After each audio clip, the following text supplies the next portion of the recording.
Hello everyone and welcome to the channel, and today we're looking at 3 stand-up effects that I have now made into a pocket-size miracle. Let's have a look.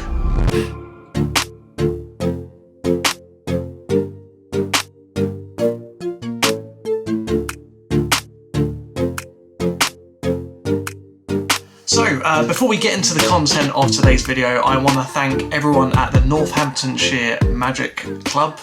It was a brilliant night. I lectured there on Tuesday night this week. Had an amazing time. I love lecturing more than anything else right now. And to go to that club was lovely. It was a great turnout despite the torrential rain that they had. And it was just had such a community feel. There was a guy there called Ken, and he'd been part of that club for 60 years. So ever since he was 13 years old, he's had an unbroken membership for 60 years. He'd written an autobiography about his love for magic. The Magic Club had a little plaque for him as to congratulate him on getting that book published, and it's available in Waterstones and all sorts. So it's a big deal. It's a great book. And also, they have a raffle every single month.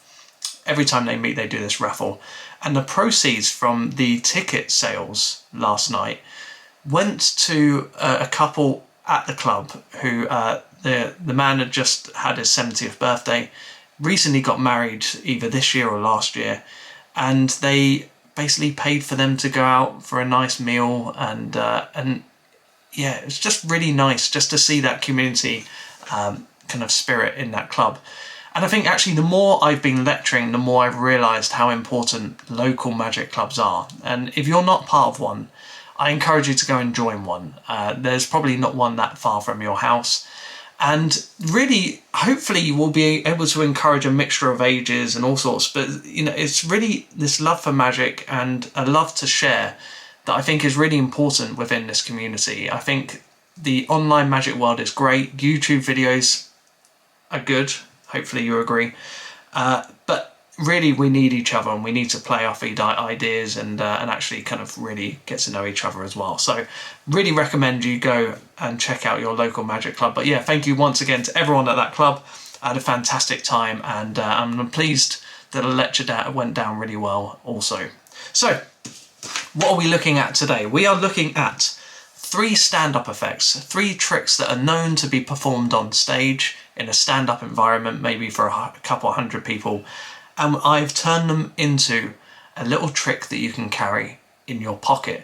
Now, this is one of the things that I do talk about at the end of my lecture. I have a kind of a little 5x5 where I talk about 5 ideas in under 5 minutes, things that you can adapt with the things that you already own. So let's take a look at the objects that I've got laid out in front of me.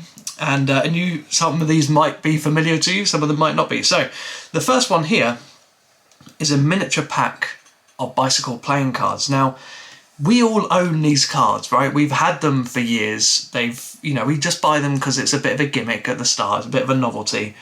But when was the last time you actually used them? Hardly ever, right? No tricks. You can't do any tricks with these cards. Any sleight of hand is obvious. The fact that the cards are so small compared to your massive hands, it doesn't look slick. It actually looks quite cumbersome, right, when you're trying to manipulate or do anything with these cards. So I found a way of doing something with this. Also, this is hoodie cord. This is typically used for kind of like a ring on string routine. I'm going to tell you exactly what I do with that. And also, you'll notice this little keyring dental floss. Now, some of you may be jumping ahead of me. It's not me just promoting good dental hygiene. So let's look at the first item. The first item is the bicycle miniature playing cards. Now, what I have done with this pack, not only have I wrapped it in sellotape to stop the box from getting damaged in my pocket, and not only have I cut a massive window kind of slot to make the tab easier, but I have turned this pack into an invisible deck. For me, I feel like the invisible deck is such a powerful routine. It can be performed on stage to hundreds of people, it can be performed close up. And I love the fact that I can carry this in my pocket and it hardly uses up any pocket space, right? When I'm doing card tricks and things like that, normally you want a kind of a deck that could be used for all sorts of different effects, whilst the invisible deck is really just a one-trick pony. Now I say a one-trick pony, there are tons of tricks you can do with the invisible deck, but what I mean is a gimmicked deck that you can't do kind of traditional card games with and things like that. So already that's a write-off, right? It's a trick deck, you have to carry it. If you want to carry a real pack, you've got to carry that separately, so now it's 2. So why not make the trick deck tiny? Now this is the way it works. So let's imagine someone's picked the 5 of clubs, right? It's very easy for me to do this as I've kind of, it looks like it's been rehearsed. But if I was to go through this pack of cards and show you one card that's turned face down in the pack, that card is indeed the 5 of clubs.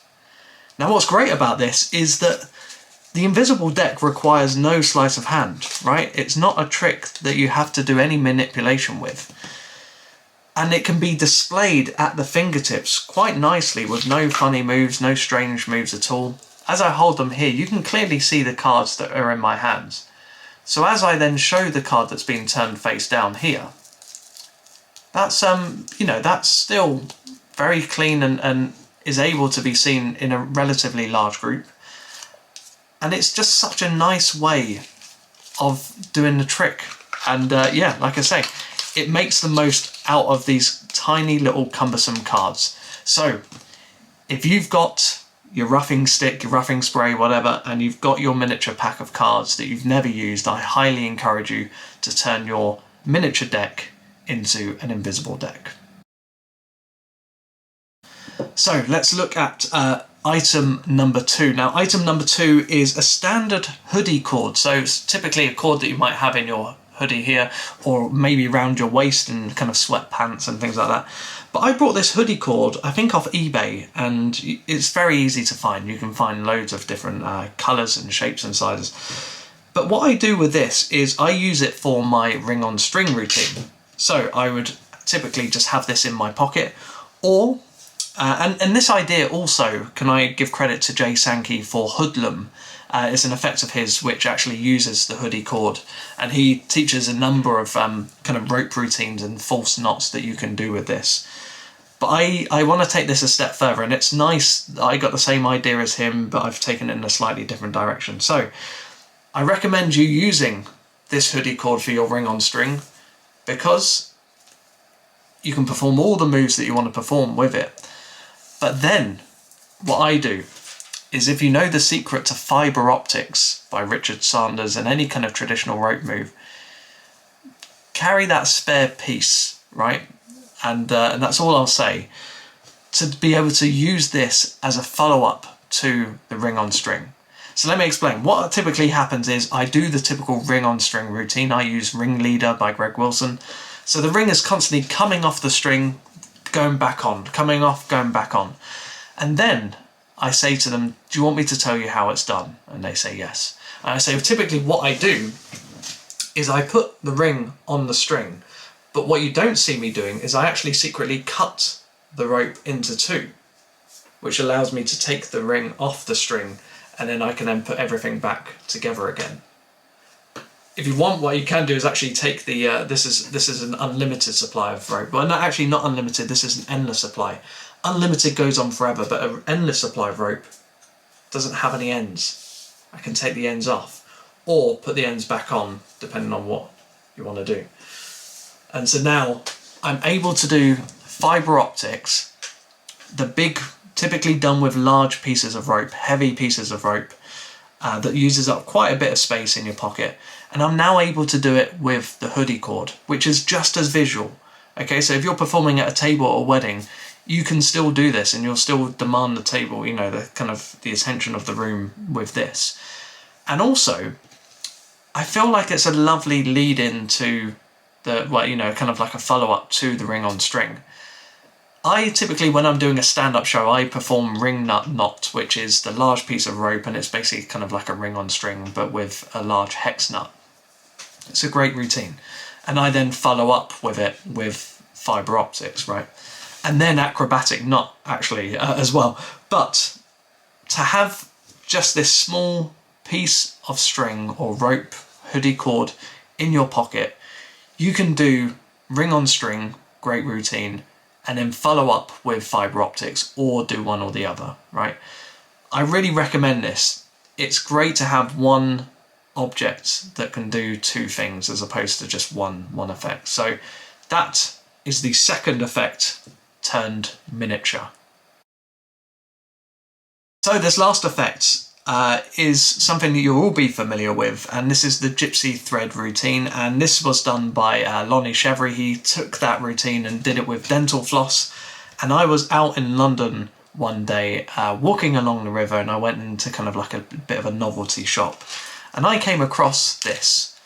This is a tiny dental floss on a keychain, and I think it's great. It can be used for the Gypsy Thread routine, and yeah, it means that you've always got it on you. It can be clipped onto your keys and you're always ready to go.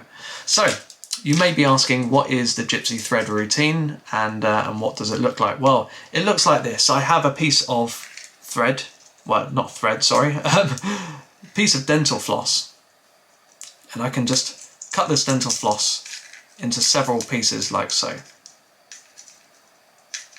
And as I'm cutting this, these are genuine cuts, right?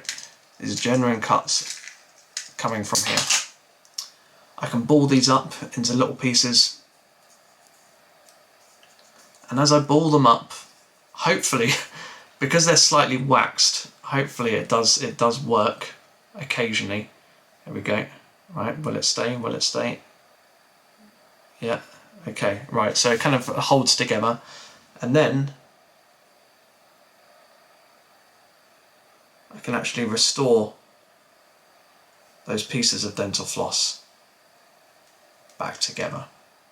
So that is, yeah, that's dental floss, and not particularly well performed. I apologise for that, but you get the idea, right?